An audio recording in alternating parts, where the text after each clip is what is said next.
Hello, everyone. I'd like to welcome you today to our APS webinar, Freeing Faculty to Focus on Student Learning. This is actually our opportunity to learn more about additional ways to improve our teaching and learning interactions with our students. And it's actually coming to us from ScholarRx Bricks. And our two presenters today are educators who are focused on utilizing this new tool, or relatively new tool, into their classroom. And so today we have Dr. David Harris. He's professor and director of longitudinal curriculum at the University of Central Florida College of Medicine. We also have one of his students, Michael Cunningham. He's a current medical student at the University of Central Florida College of Medicine. And so I would like to hand this over to David and encourage everyone to use the Q&A option or enter your questions in the chat, and we'll have time when they're done to discuss and learn more about what they're doing and how they're doing it. And also don't forget, we can get kind of that unique perspective from the student as well, Michael. So I'm going to hand this over to David Harris, and there you go. Thank you, everyone, for being here. Thank you, Alice. I'm going to hopefully manage to get my screen shared appropriately here. Thank you very much for attending today and for the opportunity to kind of share some of the things we're doing here at UCF. So what I want to introduce you to, this is my oldest daughter, Bella, who, as you can see in this picture, is proud of the first cake she baked. So this was a cake she made over the summer with her grandma or vovó from Brazil. But what I want to tell you about Bella is this has been a tough transition years. This is the year she entered middle school. So entering into sixth grade, which in itself is very tough. But in the process, we also had her move schools, which really necessitated her to find a new friend group as well. So the beginning of the year was rather stressful as she aimed to find her place in this new school. However, I admire her. She surprised me one day saying that she was trying out for basketball. This is a kid that at that time had never watched a basketball game, or to my knowledge, I don't think she ever touched a basketball outside of gym class, maybe there. So of course, the first thing I had to do as a dad was I took her down to the court. I had to teach her what a dribble was, how to shoot, the basic rules of the game, as basic as they get. And like many of the parents on this call know, I had to eventually let her go to practice and eventually watch her in the game when dad was no longer there to help her. All right. So this is how most of us probably remember learning. The professor at the front of the room writing on a whiteboard all the information that we needed to know. And at that point, when we were growing up, the professor was typically the one who had the expertise and the access to the content. And they basically served as the conduit between the student and the content. However, many of us in the medical school and in other classrooms know this is what our classrooms look like today, especially as the second year goes on, as you get closer to board preparation time. I've seen classes with one faculty member in the front and a handful of students present, as I really think they were the only ones there that were there not to make the professor feel bad. There are many reasons why these chairs are empty, but one of the reasons is that students now have direct access to the content easily through the internet and other third-party resources. Furthermore, they actually have much more interactive and engaging ways to view the content. Take a look at resources that they have now, such as Sketchy, where animations bring the content to life and memory, for example, with these vivid pictures. Others like Anki use retrieval and recall to help students process these large loads of information that are being thrust upon them. Most of these are based on solid teaching principles and frameworks. So my question to you is, if we as faculty are not the gatekeepers of content, then what is the role of faculty now? So what I'd like to take for a split second is if you can just enter into the chat what the role of the faculty is currently or going forward.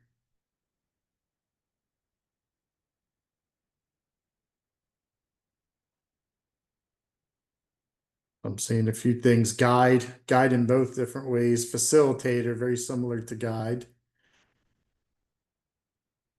Help students apply information. Curator, facilitator, inspire, challenge, coach, mentor. Getting a whole bunch. Helping students learn how to learn. I like that one. Thanks, Julie. Um, how to facilitate the use of the content. Support after the fact. Mentoring, critical thinking, and synthesis. Very good. So I think I totally agree with you on many of those points. And what I always refer to is this 2018 paper about the roles then of what they were saying the 2025 medical educator would look like. This was in the Journal of GME or Graduate Medical Education here. And you have to remember, this is before AI has taken off, in the mass population. I'm all the the companies were thinking about it, but not as much in our world. So that would definitely fall under the technology adopter here in these roles.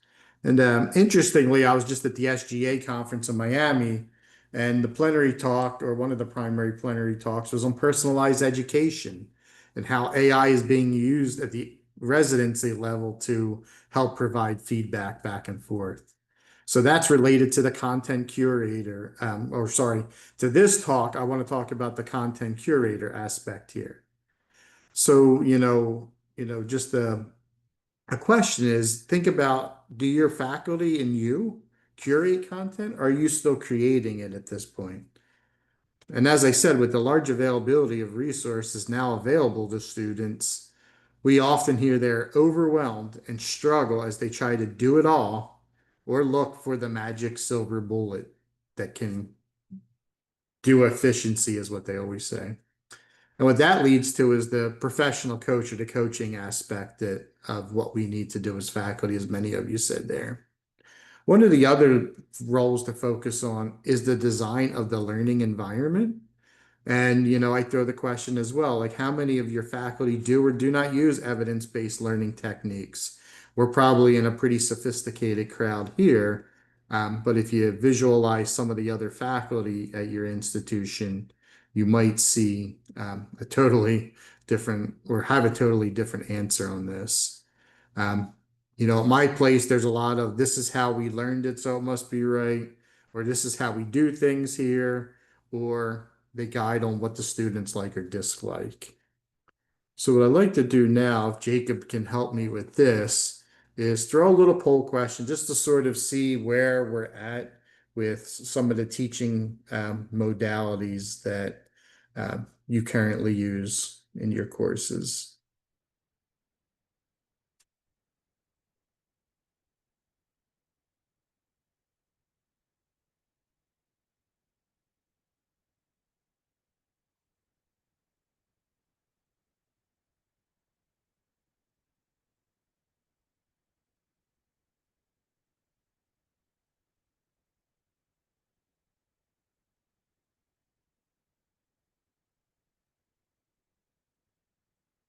All right. So we have a mixture of many things here, but I still see a large percentage of lecture.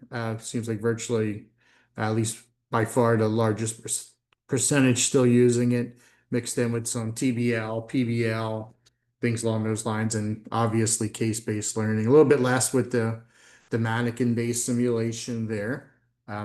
So it seems like we have a fairly experienced crowd here. With this. So at this point, I just want to introduce my learning objectives. Now we're warmed up a little bit. So we'll take a little bit of turn in the presentation. Basically What I'm going to describe is how the bricks were used by us in our new curriculum. Also identified some things that were enablers and barriers to how we use the bricks. And I'm also going to summarize and introduce some classroom activities that we've used to get at some of the conceptual and critical thinking skills developed there. Um, so I'll do my best to be honest and transparent with what works, what doesn't work, with where we're at. So if you know me, that's usually one of the things that I do. And what we're trying to do or doing at UCF, I'll be pretty straightforward with. So I have one relevant disclosure that I do serve on the editorial board of the Aquifer Sciences Initiative. I'm a discipline lead for physiology, been there about 10 years.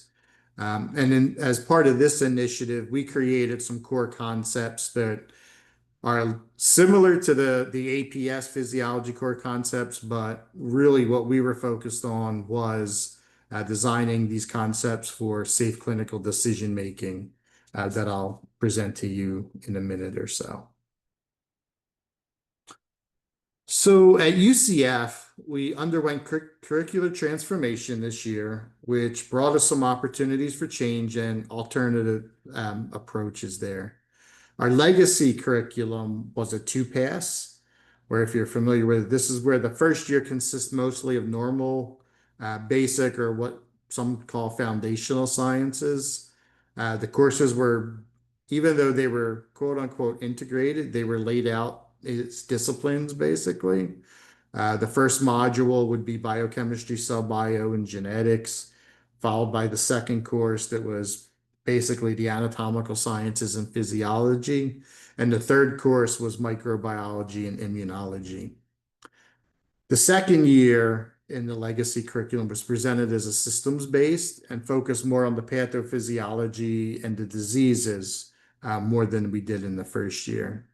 And what we found out is that the curriculum itself was fairly inconsistent in how content was delivered, a little bit of philosophical differences between course directors, as well as the assessment. So what we found out is students were literally having to spend energy to adapt and be flexible within each course. Additionally, most courses were utilizing high amounts of lecture or passive learning as well. So when we did the new curriculum, which we just got through our first year on Friday, will be the completion of it. It consists of what we call one pass approach. And in this case, we have a short foundations course that lasts around 8 weeks. And then we break into the system starting with a little bit of microimmunology and MSK and skin. The courses basically blend the normal basics and basic sciences typically provided at the beginning of the course, and then really blending and transferring into the pathophysiology. Flipped classrooms and active learning modalities serve to be the delivery model of the new curriculum, and there's more consistency across the courses overall in terms of pedagogy and assessment. However, this did move faculty outside their comfort zone, as you can kind of see on this diagram here. And as what I'm seeing from my vantage point here, there are faculty definitely still in different zones here. Some are in that fear zone, some are in the learning and the growth zone there. So there is some variation within the faculty there. The way we wanted to sort of organize the learning process or emphasize the learning process was around the Bloom's taxonomy on the stages of learning or cognitive processing. As you can see here in the design of our teaching, we tried to inform our teaching around these three stages of acquisition, application, and synthesis. The first stage consists of building a foundation of knowledge and trying to get the students on a similar level. As you can imagine, students come in with various backgrounds. So just trying to get them as similar as you possibly can from a knowledge background. The second stage of applications more focused on how do I use this information? Or as I say, how does this science, what's in the textbook or other reading material, how does this actually appear in a patient? And lastly, knowledge synthesis is more about how the student builds or constructs this knowledge and other experiences that they may have into, a logical or thought process. So I believe a tough reality for faculty is for them to recognize we are not really needed for the knowledge acquisition phase anymore. Information is found readily by students as they tend not to have the shortage of resources available to them. I would argue that other resources are much more efficient and better at delivery of the content at this point, as they tend to be more interesting than us. And they're also based on evidence-based research and have some of the technical capabilities to actually um, provide some of the things like retrieval, recall, things like that, that are just a challenge for faculty there. So what I'm going to do is transition out of this and how we use or how we're approaching the knowledge acquisition through the ScholarRx Bricks. But before we got there, we just wanted to provide a quick poll question and get an understanding of the audience's knowledge base with our familiarity, if I can say that word right, with ScholarRx Bricks.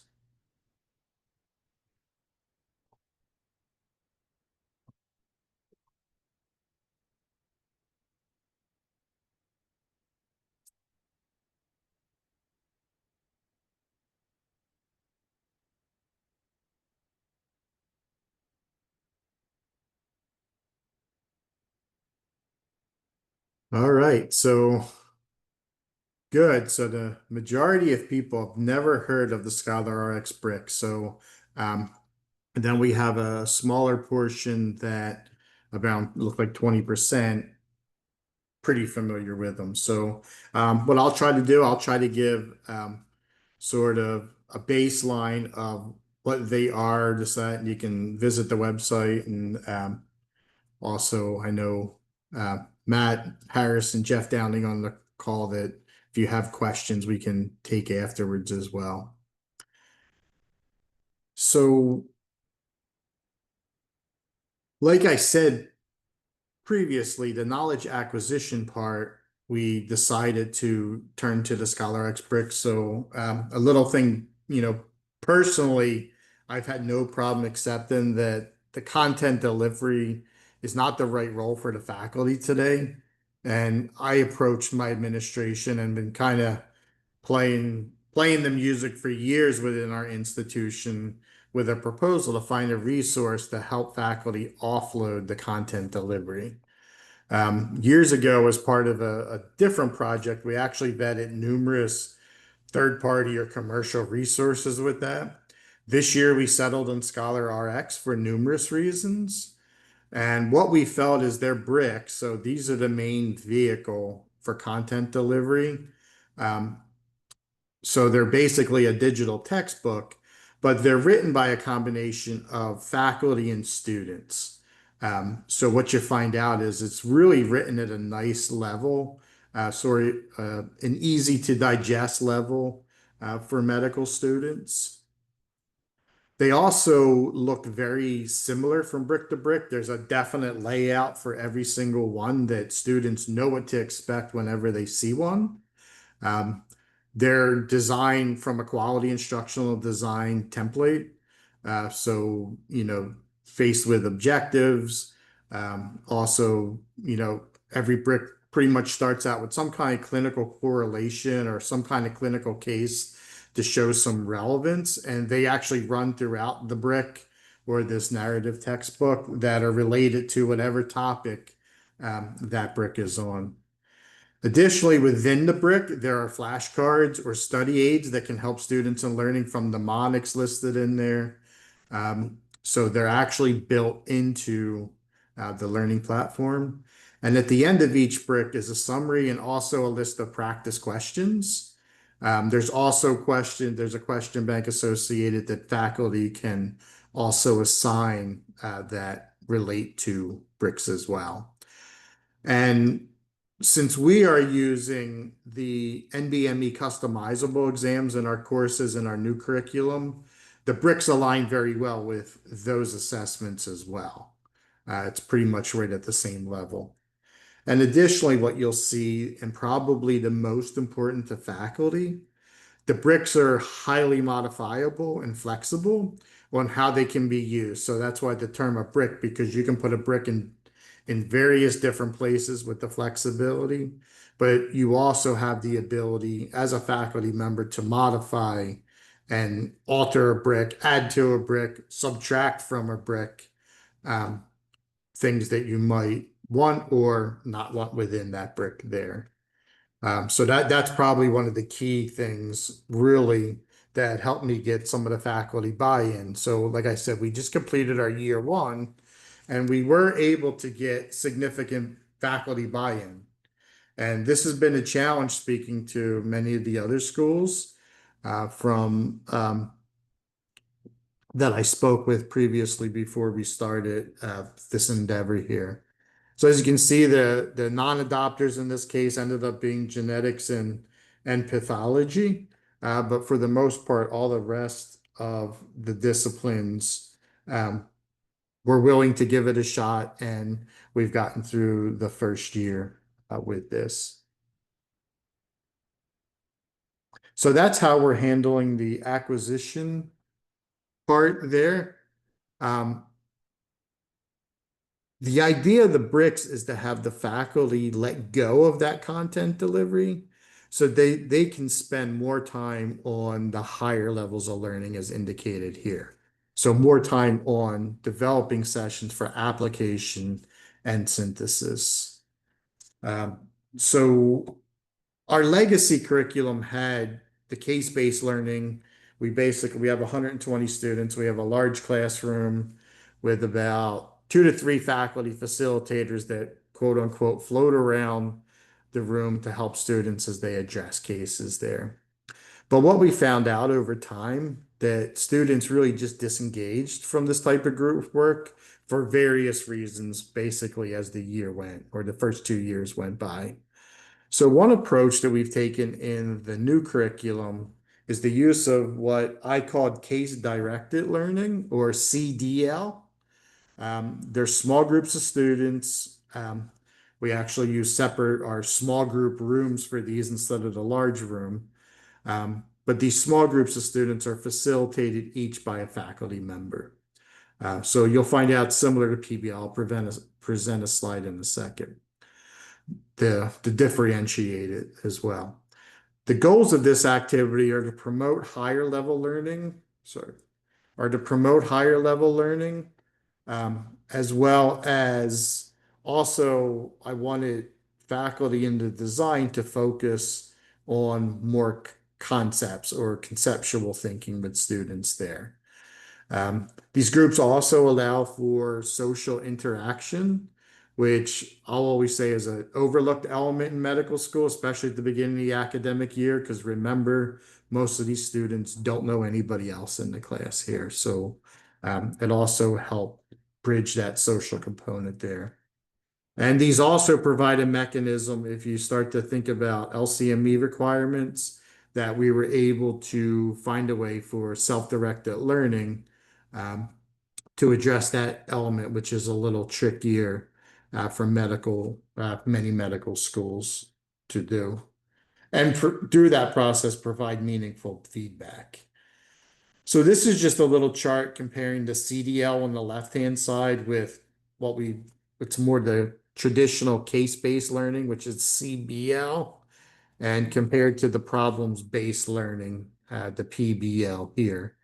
Um, so you can see there are some similarities and differences between the two. I think one of the main difference is differentiating it from PBL, as my dean was not on board with problems-based learning. I love it personally, but she was not on board with it.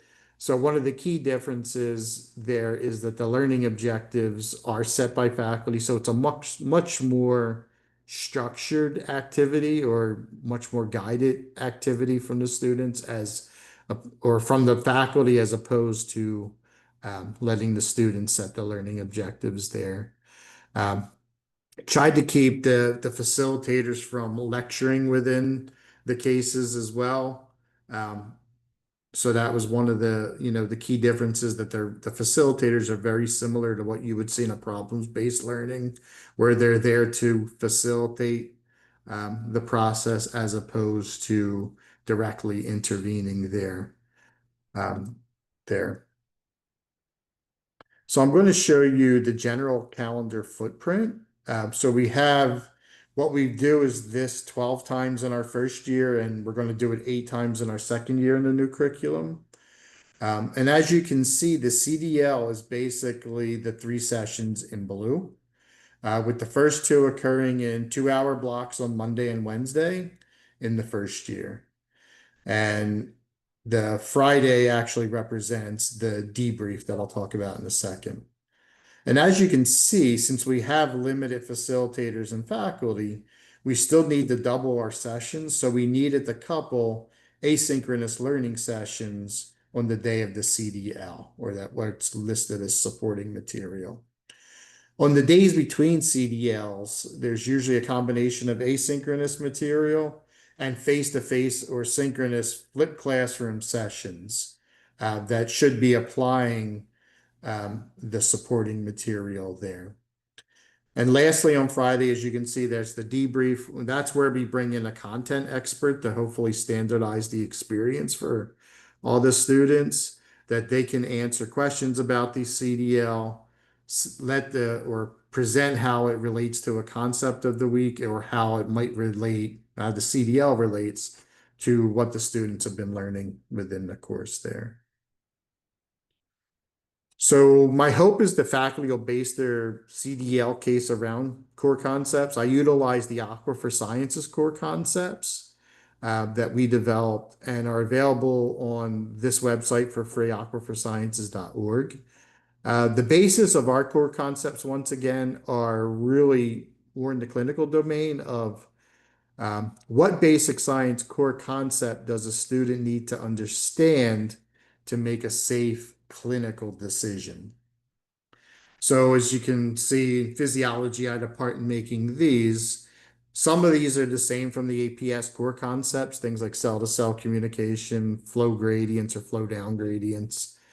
But a lot of the other ones really were breaking down homeostasis into what the core concepts to meet the framework of aquifer.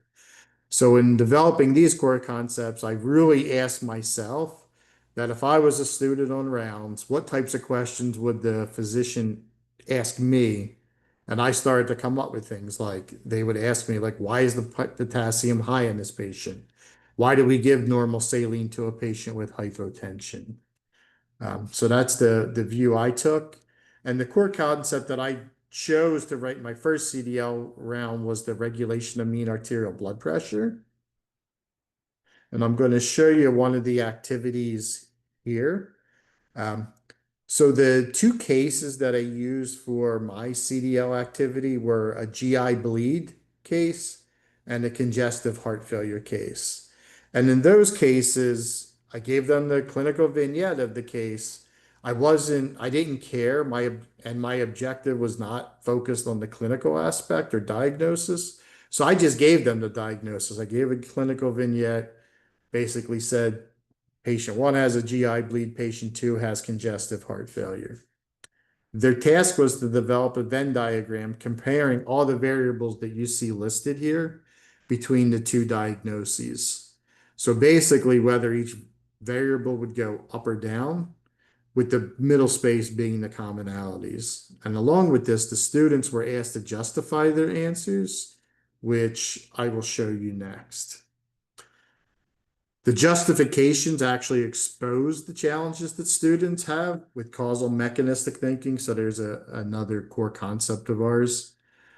This is not from the previous Venn diagram, but I just wanted to highlight some of the reasonings or misconceptions that are exposed. The first one here is it's just faulty thinking, really not recognizing that excess fluid accumulation is due to active aldosterone and other systems, not the other way around. So they've reversed it. And the bottom circle there is really not explaining where the increased capillary hydrostatic pressure is coming from per se. So in an activity like this, you start to get into their minds. And once again, they're doing this in groups. So this is a group of many students working together on this, so you can visualize their thinking. We've also used, I call mechanism maps here. They're just a type of concept map. I just kind of focus on really one symptom or something like that for them to find the underlying science there. The top graph is interesting here, explaining how decreased preload with CHF, which is wrong in this case, and all the indications will show them it's wrong.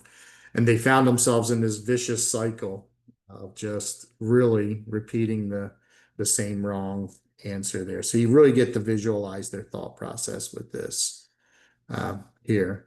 So what I like to do at this point is hand it over to Michael, who experienced this and has actually done some research and he'll provide some data from that research project. Hey everyone. So yeah, first I'll say that I have a predisposition to a little bit of a logorrhea, so I'll try to keep it at a proper speaking pace. So I took part in and did some iterative research on our first year of CDL, mostly just to sort of evaluate and iterate upon its implementation within the pre-clerkship curriculum, just so that we could really optimize its value, both the measurable and perceived value, in achieving those targeted didactic outcomes. So to accomplish this, we did pursue a design-based research approach. So we took advantage of that partnership between researchers, which is myself and other faculty, and educators. So people like Dr. Harris and other facilitators involved in implementing CDL. Those educators that were on the deck plates, so to speak, so that we could rapidly assess student performance and feedback and engage in a sort of a cyclical quality improvement process for future case design over the course of the first CDL inclusive curriculum. So our iteration was based on both qualitative and quantitative measures. So I kind of talked through some of those on this slide, and then I'll talk about them a little bit more in detail over the next couple of slides. So what we have here is we kind of started out with a perception of instruction survey that was digitally distributed to all of the students in the curriculum following 5 different CDL activities over the course of the academic year. So students were asked to answer 15 questions based on the ARCS domains of learning. So those are attention, relevance, confidence, and satisfaction. And they answered those based on a 5-point Likert scale.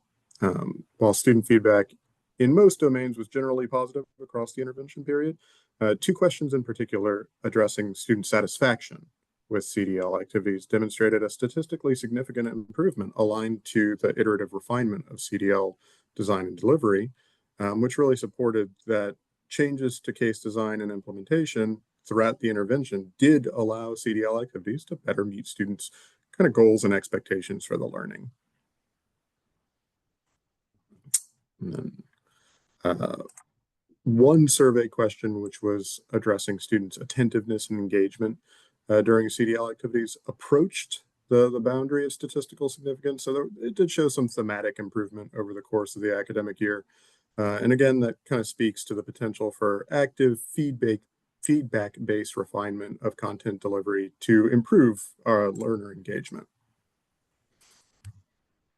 Then, of course, while qualitative learner engagement is a great, worthwhile metric to look at, the end goal is still for learning to happen. If we as students are satisfied and attentive to our lessons, but we're not passing our content and our licensure exams, then there's some failure in the didactics that we need to address. So to look at that, we evaluated student performance on assigned activities within the CDL lessons, such as that Venn diagram that Dr. Harris discussed earlier. And our analysis showed really fantastic performance across the class, with all students achieving a passing score within a left skewed distribution. Really, I mean, the minimum score was still quite high. And that really suggested that students successfully attained the information that was targeted in those CDL lessons. And then As this was the first year of CDL delivered content, student focus group feedback really served as a valuable litmus test. It assisted us in identifying elements of CDLs at a very high level that were working well, as opposed to those areas in which there was room for us to improve. On the whole, students appreciated the independence and agency in their learning that CDLs offered. That resonated with students. Students also liked the alignment between foundational didactics within the CDL and their professional environment, right? These are future clinicians, so the focus on teamwork and clinically applicable problem solving was something that they enjoyed. Students' critical feedback was mostly related to CDL being at an early stage in implementation, and there were some logistic variables that were still being optimized. So, there was a need for training of additional facilitators, for further standardization of facilitator training, and for more dedicated small group learning spaces. Uh, Granted, this was also early in the adoption or transition over to ScholarRx Bricks, so there was a slightly different breakdown of activities than was discussed in the sort of calendar layout earlier on. So there was less time for asynchronous reinforcement of concepts at that time. That's something that was addressed as well.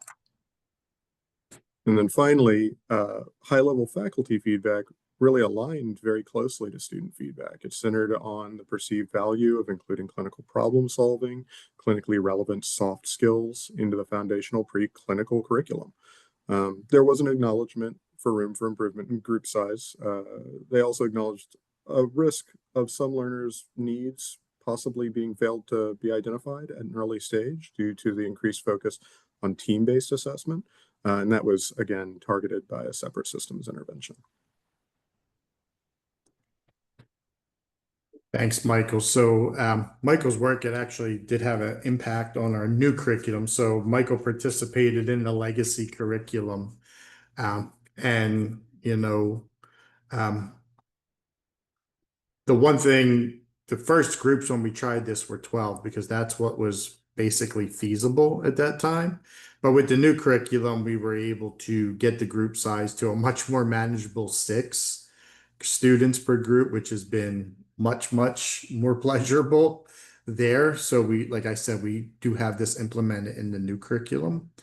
We also, as I said earlier, we introduced a self-directed learning activity, which gets at standard 6.3, which is a critical one where we could actually use our facilitators to provide meaningful feedback for student learning. So as part of that, it's really, providing feedback to students on how they search the resources available to them for their activity. Another interesting aspect that it's hard to quantify is that we've created what I call a few communities. So one is based around the facilitators as we meet weekly for the debriefs and pre-briefs regarding the cases. Another community that has been formed has been in the design sessions. So as we design a CDL, there's another community of faculty that come together there. And honestly, it's the first time since COVID that we've actually seen or witnessed teams of faculty present together in the same room, really discussing and improving educational products. So what have been some of the challenges in the new curriculum? So I'll first talk about the CDLs, then I'll talk about the bricks here. So faculty, there's still some faculty to worry about the blocks of time on the calendar. And I can tell you that the underlying thought in this way of learning, they think it's taking time away from content delivery. So if these spots that disappeared, they would just, a lot of them would just try to get more content into those spots. I disagree with that. I think CDLs are a way of actually, serving as a vehicle for content. Faculty also struggle with the notion of students seeking content as opposed to reviewing it, which is the way most of us have learned it. So I think that is I need to tell them mentality, not realizing that the information's already out there. Another aspect is to get faculty out of thinking about lower level or recalling knowledge, which is the what. The why tends to be higher level, and there is more risk there for faculty, I believe.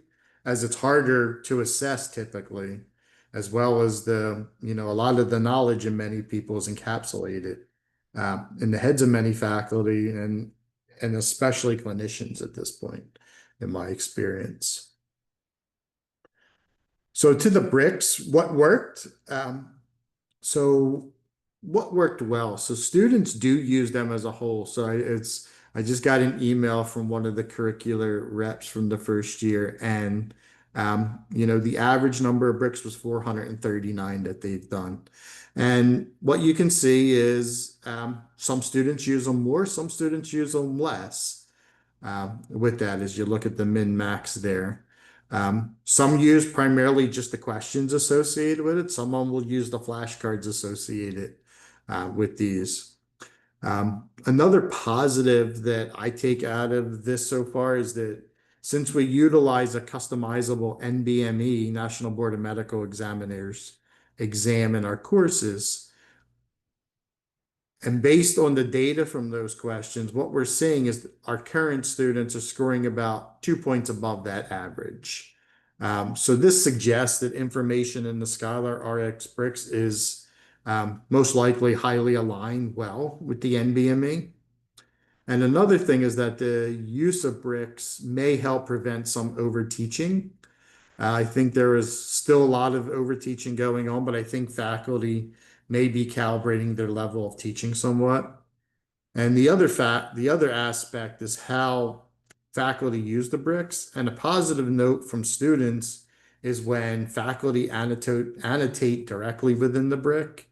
And this includes adding a little more if necessary or pointing out less necessary material. One of the examples I used within the brick, there's a whole sort of section on voice generation, which is nicely written, but actually for a medical student, it's probably not relevant to them how voice is actually produced. So that's a section that I just basically told the students that they don't need to cover at that point.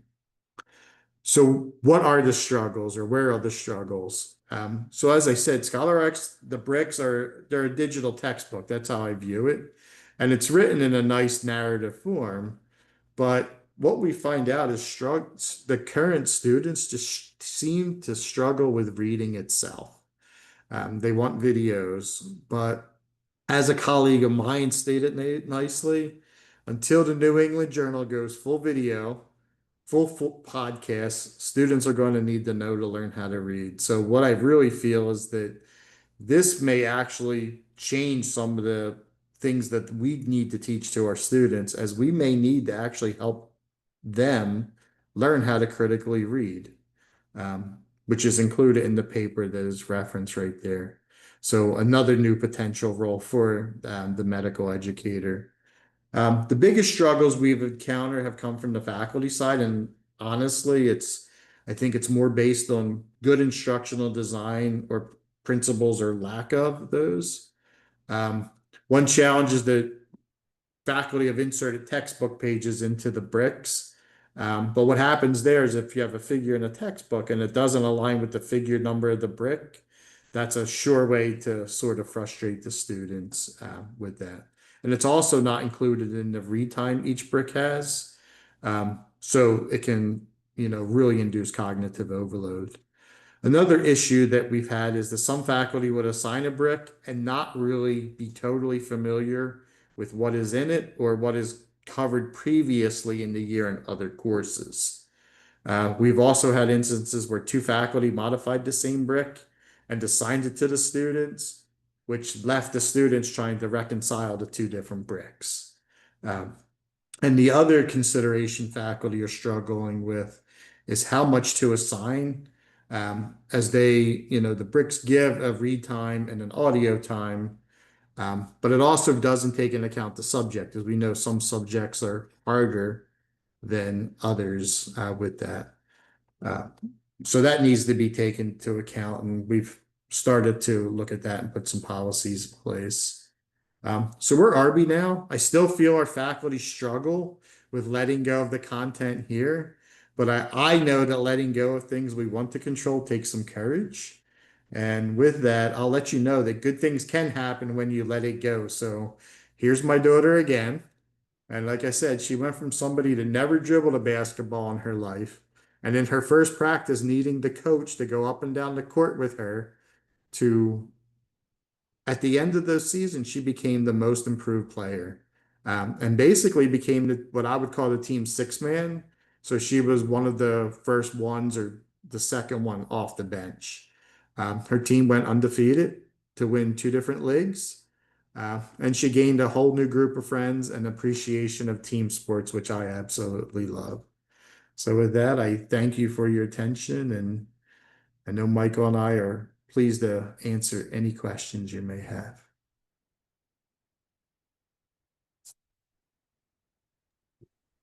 Thank you, David. I really appreciate that. So do we have any questions from the audience or from our participant group here? Please feel free to unmute yourselves if you have a question. So one thing that we do have in the chat is if you could describe, and this is from Donald Shaw, if you could describe what the brick is, per se, or how you would describe it. There's a link, obviously, but Yeah, so I mean, I would describe it as a digital textbook. Basically, it's in a narrative form. They have students can listen to them as well, which is kind of a cool thing because I'm sure some of them are in the car listening to them because they told us that. So they'll use any little bit of time that they have going to and from school. Um, so the brick itself, it's really, and I encourage you to look at that. They'll have, examples online. It is a narrative textbook, but since it's written by a combination of faculty and students, it's really written at an appropriate level, or what I'd say is it's a good level for medical students. Because some of the physiology books they're great books, but they're in a lot more detail than a medical student needs to be, or much deeper than a medical student needs to be at. So that's the best way to describe it. It's a digital textbook, but it also has I call it the bells and whistles in there. It has flashcards built in, clinical correlations, questions built in. So I would say it's a one-stop shop too. Like we've tried to do that in old textbooks, but this is a digital version of that. thank you. Actually, here's a good question from the Q&A board, and that's from Ava Paulston, and she's asking, do the students have any days to just study independently at home in your curriculum and how you've designed it? Yeah, so good question. Medical students never seem to have enough time for their own time there. That's why we've actually that's why we built into the curriculum that asynchronous study time. So what that basically does, we put it on the calendar so it's accounted for and with that. But it doesn't mean that they have to be present for it. So even though it's scheduled 8 to 10 on the calendar, that doesn't mean Michael can do it later on at night. He could do it the night before, whatever he would want to do if he was in that position there. The thing with medical school, there's a lot of content and the thing. So I would say they never get enough independent study days there, but the asynchronous is the best way. I just see real quick, do your students read textbooks? And my experience with that is they don't always love it, but if it's written at a digestible level, and that's kind of the words they say, if it's digestible, they'll do whatever you kind of ask them to do. At least that's been my experience. That's usually what it is. It's really how well it's written. I still think there's some struggle in that, like the actual critical reading of what's important out of that. But I think that's where we have to come in as faculty and kind of bring out when I always say in the face-to-face or synchronous sessions, this is what's important out of that. or to show them through an application what's important.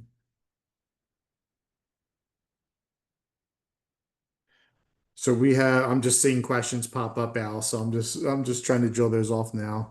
We have no lectures in the curriculum at this point. It's, you know, fully what we call flipped classroom. Within that, so a lot of people use like question and answer sessions, mini cases. We still have some case-based learning within it there, but we're not technically allowed to have lectures within the curriculum now.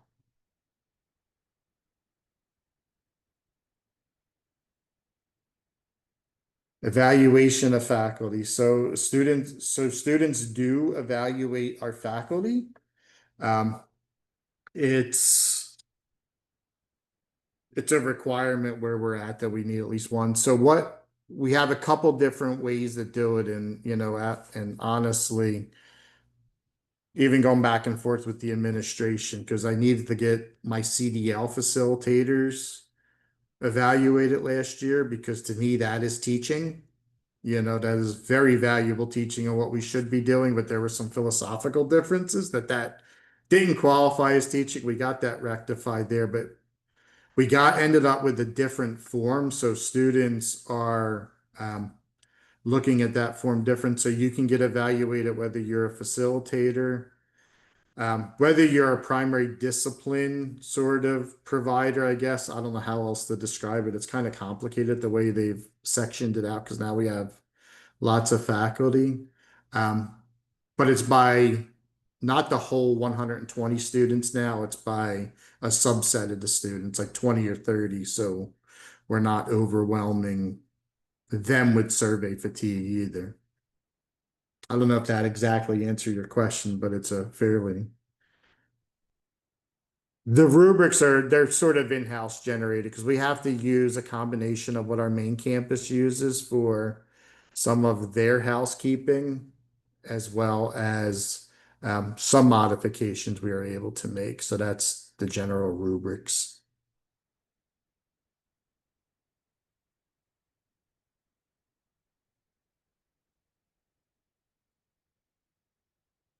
Interject a really quick question, because I know we all still worry about the pass rate for step one, but you've just started this, right? This is the first year that we've used the ScholarRx Bricks. So Michael's group was the first CDL. They did CDLs in the first year. It was basically, for me, it was a feasibility study. Is it possible? And also to get buy-in from faculty and whatnot there. So we don't have data, I guess, from Michael's group per se, but not yet. That'll be coming in. Another question that has come up, this is one of the new questions in the Q&A, is just to work off of that, you did say that you have some non-brick users. So you've got the genetics and pathology not using the bricks. And is that still, are they winning them over, or will that still be a non-brick type of pedagogy? Yeah, I have a feeling they're just tough people to move, to be perfectly honest. And I don't know if it's within that discipline. I'm still trying to learn. I'm a physiologist pretty well, so I know what, our material, but trying to get into what are the struggles is, where medical genetics really comes in the depth of that. And I think there are some, in all honesty, some philosophical differences of what a medical student needs to know versus what some faculty want them to know. Okay, fair enough. Yeah. There's also a question about retention of the information as they move forward into their second year.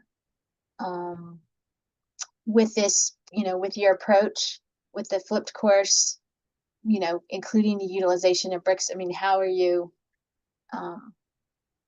can you assess Yeah, that? I mean, yeah, we'll see. I mean, I think, using some point it would be nice for the assessment to be more sort of cumulative. I think at some point we should look at something like that. We're not there yet.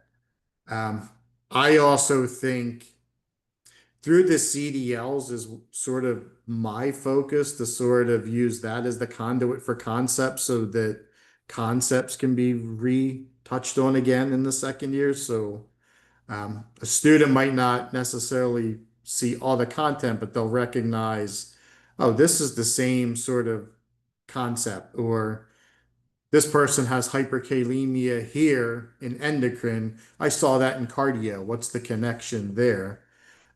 So I'm hoping to build that in. In all honesty, we're still building a lot of our second year as we're getting ready to start it in August. So I think that's TBD to be determined. A lot of this here, but we're hoping to continue sort of working on that. And I think that's going to be a forever quality sort of improvement CQI project.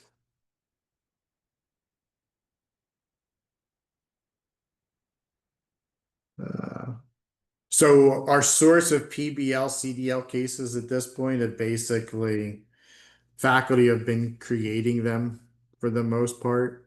They're still sort of in that mode. Um, we're behind in AI a little bit. I'll be perfectly blunt, because I've taken some of what I've gotten from a clinician and basically worked it through AI, and AI will give you the task, what higher level learning tasks the students can do out of this, things and that. I think the future means I think we need to do a better job of capitalizing on AI to develop some of the cases. Or if not, I mean, there's cases out there. I personally hate, reinventing the wheel, but people are still into content development. Uh, so that's still the struggle we're with there.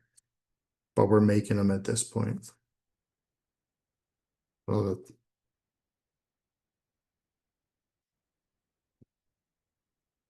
Any questions for Michael? Because as we're moving forward and trying to be more learner centered, I think that Michael can offer some perspective there. So,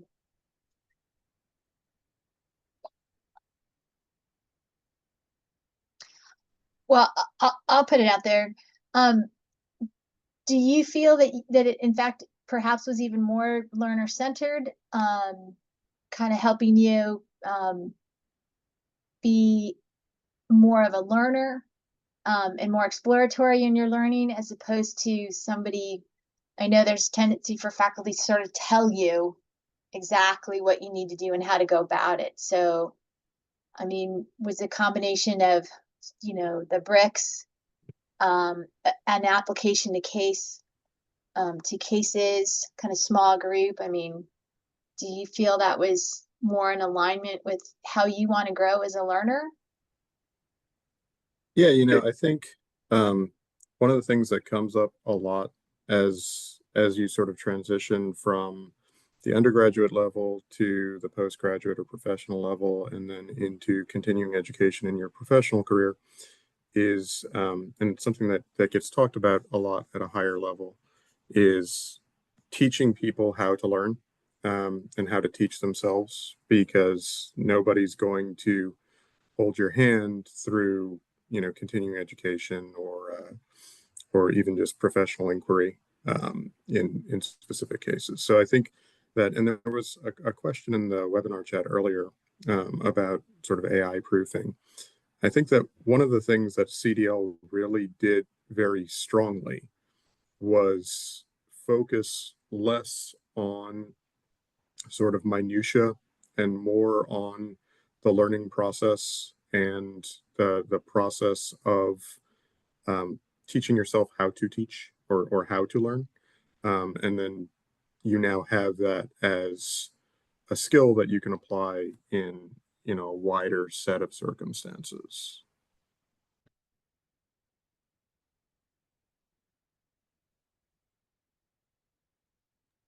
Thank you, Michael. So we have this one last burning question, I think, is to in our last couple of minutes, just to address some of the AI questions that are in the chat. And so one of which is, let's see, how do you AI, sorry,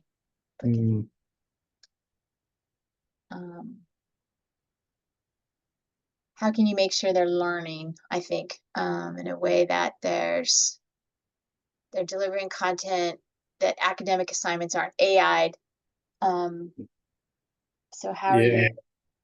that's a great question. And I think some of it is my feeling, and I'm only given my UCF environment. I'm still learning all this, so take it for what it's worth. I think we're still learning how we're living in this new environment of AI, and what some of it is nobody kind of knows the rules. What can you do with it? What can't you do with it? What are the like I don't even know. Can I plug stuff into it? Can I not plug stuff into it to get it? Or is it already in there?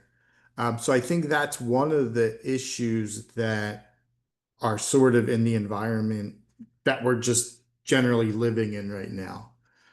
One thing I think we need to do is um, we need to develop a policy to at least, for the CDLs to, really emphasize to the students not to use it unless less part of the task is actually to utilize it. Now that is putting a little bit on the honor system. I'm a little more lenient that way. I believe if you put the playing field for the students, they'll usually play within the playing field. They just don't, I think sometimes they just don't think about it. It's like, even if anybody asks us, our first instinct is to Google. We don't really think about anything else. So unless we're told not to do that, we kind of think like, oh, it's okay to do it. So I think that's one of the things is kind of just trying to create a culture that during this 1 to 2 hours, it's a safe environment. I've done a lot of simulation work, so it's developing the safe environment to be wrong for this. So I think that's one way. And then, if you give the task for them to visualize their learning, some of the ones I've provided there, I think they'll be open to it because students, the one thing they always seem to want is feedback. They're very open to feedback um, with that. So I think that would be my answer in this world. I mean, I think the assessment part's the hardest part. To me, the critical thinking is we still don't assess the critical thinking. So I think that's the biggest gap we have. But I don't know if that actually answers your question, but I think it's a world we live in. I think we're all adapting.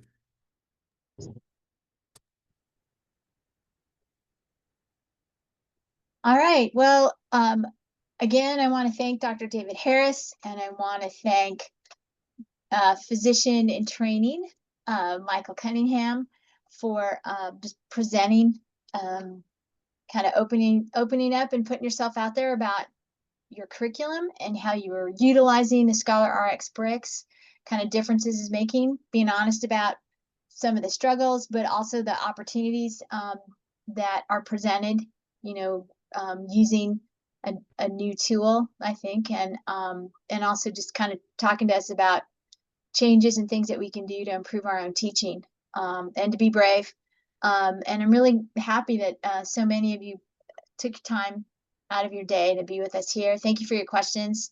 And we'll do our best too to get back, because we have these transcribed, to get back to you, and thank you. So with that, I want to wish you all the best for the rest of your week, and the very probably closing up and winding down in your semesters. And I'd also like to thank ScholarRx Bricks for providing us with this opportunity as well. So thank you all, and take care.